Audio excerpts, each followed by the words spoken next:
ফরজ ও অন্যান্য নামাজের এক রাকাতে একাধিক সূরা পড়া জায়েজ বৈধ, তবে ফরজ নামাজে একাধিক সূরা না পড়াই উত্তম।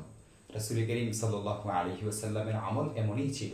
তিনি যেসব সূরা পড়তেন হাদিসের কিতাবে তার বিস্তারিত বর্ণনা রয়েছে।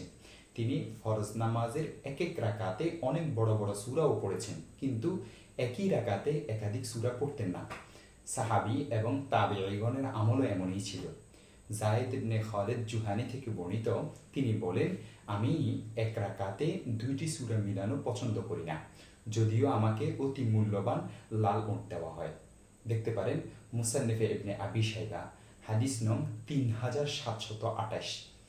রাসূলুল্লাহ সাল্লাল্লাহু আলাইহি ওয়াসাল্লাম ফজরের নামাজে সূরা তুর এবং এ জাতীয় সূরা পড়তেন।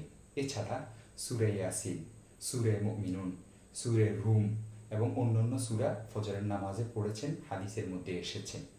দলিলের জন্য দেখতে পারেন সহিহ মুসলিম 1 নং খণ্ড 187 নং পৃষ্ঠা, মুসান্নিফে ইবনে আবি শাইবা 3 নং খণ্ড 258 নং পৃষ্ঠা, খুলাসাতুল ফাতাওয়া 1 নং খণ্ড 98 নং পৃষ্ঠা, ফাথুল কাদির 1 নং খণ্ড 299 নং পৃষ্ঠা, ফাতাওয়ায়ে তাতারখানিয়া 2 নং খণ্ড 67 নং পৃষ্ঠা।